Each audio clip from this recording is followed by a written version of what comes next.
Buen día, segundo año, ¿cómo andan? Vamos con nuestra segunda clase, nuestra segunda parte de la clase de indicios de profundidad.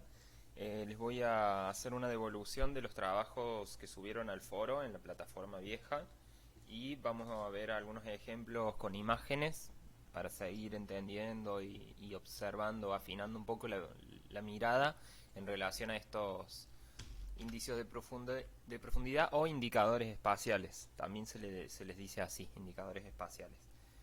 Eh, Bien, vamos a ver entonces algunos ejemplos. ¿Sí? Me interesaría más adelante saber cómo vienen con los trabajos, si les está cansando o aburriendo mucho el hecho de dibujar. Este va a ser de collage, pero como para variar un poco, y estoy pensando que podemos hacer algo de fotografía. Ya la semana que viene voy a ver si armamos algún tipo de reunión, así nos vemos la cara o nos escuchamos por lo menos y me cuentan un poco cómo vienen. Pero bueno, arranquemos con esto. Conseguí, miren, esta foto en la que un dibujante inglés que se llama William Hogarth hizo una imagen en la que falsea o distorsiona o se ríe un poco de estos indicios de profundidad. Fíjense que, a ver, vamos a poner el puntero. Fíjense las cosas que pasan, que van como en contra, ¿no? De esta lógica que teníamos para construir la profundidad en una imagen. Por ejemplo, a medida que se alejan los árboles, fíjense qué pasa. En vez de achicarse, se agrandan. O, bueno, acá pasa lo mismo con las ovejitas. ¿Sí? A medida que se alejan de nosotros, se van agrandando. En el caso de acá, bueno, justo aparece el cartelito, pero ahí en el piso, fíjense las líneas, en vez de ir todas hacia un punto, parece que se abrieran como un abanico, entonces el suelo pareciera estar al revés. O pasan cosas absurdas, como fíjense, este personaje que está cerca nuestro, está levantando la caña y el hilo de su caña, la tanza de su caña, termina detrás de este otro personaje que por el tamaño y por la altura relativa al horizonte estaría mucho más lejos que nosotros. ¿Sí? O, por ejemplo, ¿qué otra cosa extraña sucede acá? Fíjense, este cartel se supone que sale de esta casa y está oculto, hay un ocultamiento atrás de esos arbolitos, lo cual sería imposible. O en este caso, este personaje que está muy alto en el horizonte eh, está prendiendo una pipa con la vela que le tiende esta señora que está en una casa que, si no vemos mal, la casa estaría a la misma altura que este personaje, o sea que está mucho más adelante. Bueno, y así hay varias cosas que están buenas para ver. Algunas probablemente se me estén escapando. Bueno, después también en el barril hay algo extraño. Fíjense que nunca podríamos verle a un barril o a un vaso, por ejemplo, a un frasco, la tapa desde arriba y la parte de abajo también vista así un poco desde abajo. Es imposible. Bueno, eso como para tener en cuenta que esta es una, para pensar un poco que esto es una convención, ¿sí? La forma esta de dibujar los indicios de profundidad o indicadores espaciales son una convención del dibujo para crear una ilusión de profundidad, pero bueno, como toda convención o como toda regla puede ser rota o falseada. Bien, y ahora vamos a ir viendo algunas imágenes como para que se hagan una idea y yo quería que sobre todo que repasemos algunos que no quedaron muy claros, que me parecen que son el de la trama y el de las sombras. Cuando decimos que un dibujo, pensando en estos indicadores espaciales o indicios de profundidad, cuando un dibujo tiene trama, no me refiero a que el dibujo está hecho con trama, sino que la trama, que estamos diciendo que la trama ayuda a generar la sensación de profundidad. En este caso, fíjense, lo que podemos decir que es como una trama son estas pequeñas ondas o bolitas en el agua, ¿sí? En el río. Entonces, la profundidad que genera eso, o la sensación de profundidad que genera, se genera porque esta trama de olas del agua se va haciendo cada vez más chiquita a medida que se aleja de nosotros. ¿Sí? Ven, acá hay una ola más grande, acá también hay otra grande, y a medida que se alejan se van achicando, se van volviendo rayitas, y al último allá vemos toda una textura de puntitos nomás. A eso me refería cuando en un dibujo o en una imagen había eh, una trama ayudando a la percepción de la profundidad, que es algo que pasa en las fotos, ¿sí? Eh, pero bueno, en la foto es algo que pasa naturalmente por una cuestión de la cámara, de que no percibe con el mismo detalle las cosas que están lejos como las cosas que están cerca. Pero en un dibujo uno lo hace a propósito. ¿Sí? Entonces acá pasa lo mismo. De cerca vemos todas las piedras, como una por una podríamos verlas. ¿Sí? A medida que nos alejamos, eso se empieza a volver a una trama de puntos. ¿Sí? Un gris casi, y allá al fondo, un gris casi uniforme, parejo. Bueno, lo mismo pasa, por ejemplo, con esto, ¿sí? Fíjense la distancia que tiene acá cerca nuestro entre dos de estas olitas que se hacen en la arena por el viento y a medida que se alejan de nosotros, ¿sí? Se achican y se acercan entre sí las linitas, ¿sí? Bueno, en este también pasa otra cosa, que es la altura en relación al horizonte. Fíjense las cosas que están cerca nuestro, estos yuyitos, este arbusto y este, a medida que se alejan de nosotros, se van acercando, van subiendo, se van acercando al horizonte. Bueno, y acá traje unas pinturas antiguas que me parecía interesante para pensar un poco cómo estos recursos que usan los artistas a la hora de hacer una imagen son una invención. Y justamente traje algunas pinturas de esa época, ¿sí? Del Renacimiento, cerca del 1500, eh, cuando los artistas se empiezan a preocupar. En realidad no es que lo inventan o que descubren algo nuevo, sino que se preocupan por generar una ilusión de profundidad. Empiezan a ver a las imágenes como como una ventana a través de la que vemos una escena. Antes no pasaba eso, piensen en los egipcios, claramente no estaban preocupados por generar profundidad, sino que las imágenes cumplían otra función. Eso también lo vamos a ver más adelante. En este caso, bueno, vemos el ocultamiento, ¿sí? Entendemos que este personaje está delante nuestro, está más cerca nuestro porque está ocultando las piernas de estos dos. O acá este oculta a su vez el paño de este señor, que es San Pedro. Bueno, lo mismo pasa con las líneas, fíjense estas baldosas grandes del piso cada vez que se van haciendo más angostas, más chiquitas, y nos dan la indicación de que se están alejando de nosotros. Bueno, acá también tenemos ocultamiento, ¿sí? Y nos da la sensación de que esa mujer, probablemente sea Atenea, está delante del centauro. Por lo menos delante de la parte de atrás de este centauro. Porque fíjense que la parte de adelante está más cerca nuestro. Bien, después con el tema de las sombras también hubo algunas confusiones. Estas pinturas son un poco más nuevas, son del 1700 o del 1600 y pico, de Rembrandt.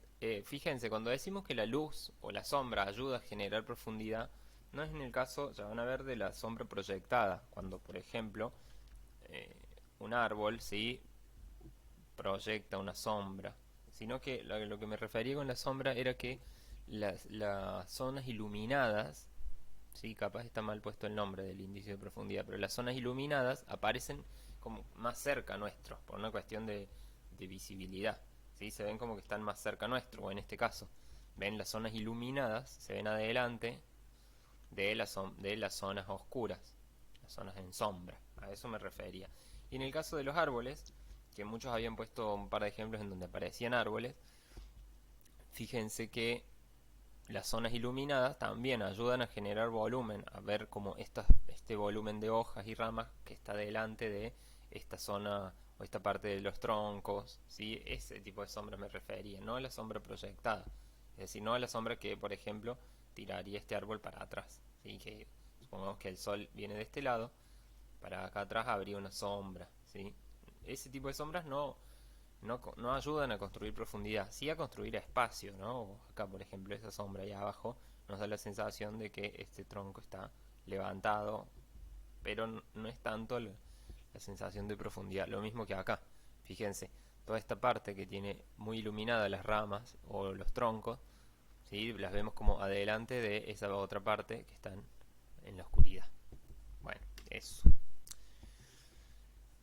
Bien, en este tenemos un par de cosas. El tamaño relativo, ¿sí? La altura en relación al horizonte, esas cosas que están muy lejos están más arriba.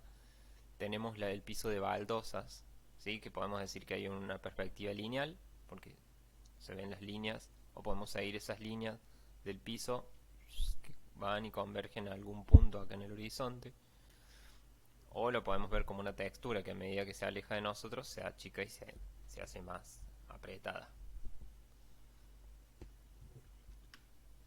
Bueno, en este caso pasa lo mismo con esto de las texturas. Estas baldosas, fíjense, en realidad son enormes porque entran 5 personas paradas encima y a medida que se alejan de nosotros se van achicando y haciendo más angostas, ¿sí? Hasta casi ser una línea a esa altura.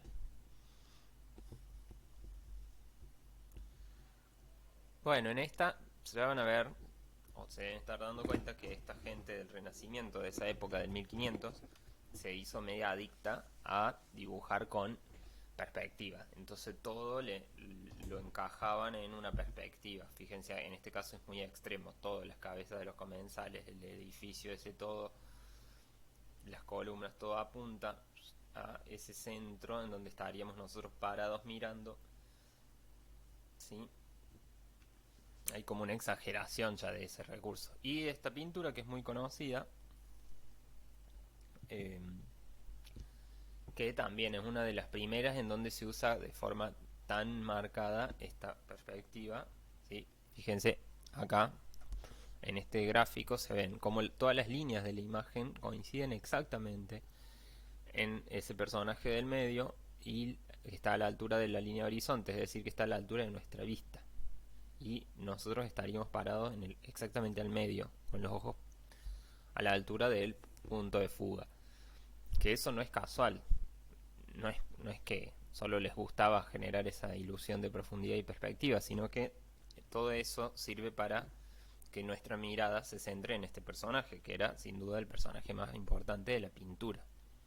¿Sí? Acá vemos que también la perspectiva no solo sirve para generar profundidad, sino que también para generar atención en algunas partes de la imagen. Bueno, y creo que estas son las últimas. Sí. Por último, vamos a ver esto que también algunos habían puesto perspectiva aérea donde en realidad no había perspectiva aérea porque eran dibujos en blanco y negro. ¿Sí? Es importante eso. Siempre va a haber perspectiva aérea cuando haya color. Cosa que veamos, en este caso, por ejemplo, como los árboles, las montañas y los edificios que están muy lejos se ponen cada vez más azules y más tenues, ¿sí? Porque hay mucho aire entre nosotros y esas cosas. Acá ven, fíjense qué nítida que está la chica, porque está cerca nuestro, con su pequeño unicornio en brazos. Y vemos que las montañas, a medida que se alejan, ese lago parece, o esa llanura, y atrás las montañas casi que se pierden en el cielo, que es un efecto que pasa mucho eh, en la atmósfera real, o sea, es un efecto atmosférico real que lo observamos a simple vista cuando salimos a la sierra o cuando nos asomamos a través de una vista amplia, ¿no? Bueno, ahí se ve un detalle. Bien, vamos entonces a la actividad, que era un poco la excusa de repasar estos indicios para que veamos ahora una actividad práctica, donde ustedes puedan poner en práctica esto que estuvimos viendo. Sí. Entonces, vamos a construir una imagen, ¿sí? Con ilusión de profundidad, que nos dé una sensación de profundidad a partir de recortes de papel. Estos pueden ser colores lisos, o sea, papeles de colores, o algunas texturas sacadas de revistas o papeles estampados, ¿sí? Cualquiera de las dos opciones. Y acá estuve charlando con la profe de biología, con Nadina, y vamos a van a pensar en algún animal de los que estuvieron viendo, entiendo que vieron diversidad biológica o biodiversidad, y que estuvieron viendo algunos animales típicos de acá, de Córdoba o de Argentina. Entonces van a tomar algunos de estos representantes de la fauna local y lo van a colocar en un ambiente, ¿sí? Todo hecho con recortes de papel. No es que van a buscar el animal, una foto del animal, sino que lo van a construir ustedes con papel, ¿sí? Por ejemplo, un venteveo. Van a buscar papel marrón, papel amarillo o un pedazo blanco pintado con lápiz o con cualquier material y van a recortar hasta formar este animal. Bien, mientras más indicios de profundidad usen, mejor, ¿sí? Como mínimo tiene que haber 4, no es tan difícil. Después, bueno, alguna aclaración, que nunca está de más, que es importante llenar lo más posible el plano donde vamos a armar el dibujo. ¿Sí? Es decir, la superficie del papel blanco de fondo casi no se tiene que ver, ¿sí? Tenemos que dejar casi toda la superficie cubierta de la hoja. Bien, para que no se haga todo un lío de papeles y que no se destaque el animal, piensen en algunas cosas, como estos artistas pensaban cómo destacar a un personaje, por ejemplo, colocándolo al medio, ¿sí? Haciendo que tenga colores mucho más fuertes que el fondo. Fíjense acá el fondo es todo, casi todo azul y gris, con un poco de verde, y la chica tiene colores muy diferentes a los del fondo. ¿Sí? Esa es una forma de hacer, de resaltar a los personajes. O a través del contraste, fíjense que acá el fondo es muy oscuro y ella es muy clarita, muy pálida, digamos. Entonces pensar ese tipo de cosas para que nuestro animal sea visible en esta imagen que va a tener muchos colores o muchas texturas por estar hechas con collage. ¿Sí? La idea es no recurrir a un fibrón para marcar o delinear las figuras. ¿Ok? Bien, a diferencia de la otra actividad que la compartimos en el foro, que estaba bueno, pero no era del todo cómodo porque no veían rápido todas las producciones, vamos a hacerla en un Padlet, que ahora les voy a mostrar cómo se hace. Vamos a ver cómo se sube un archivo. El Padlet va a estar incrustado, está incrustado ahí en la tarea. Es como una página donde todos van a poder ver los trabajos del resto de los compañeros, ¿sí? Para subir una imagen van a este signo más que está a su derecha. Se abre este post que va a ser la publicación de ustedes. Para subir una imagen ponen ahí cargar, escoger archivo. Hagamos de cuenta que esta es la imagen, el recorte que yo hice, el collage. ¿Sí? Si el nombre de ustedes aparece automáticamente acá en la publicación, fíjense que como yo estoy a través de mi cuenta, el buscador está abierto con mi sesión de Google, aparece mi nombre. Pero si no aparece el nombre de ustedes, pónganle su nombre. ¿Sí? Acá y acá pueden poner el nombre de o el animal o el ambiente, ¿sí? Lo que quieran. Le ponemos un título a esta obra.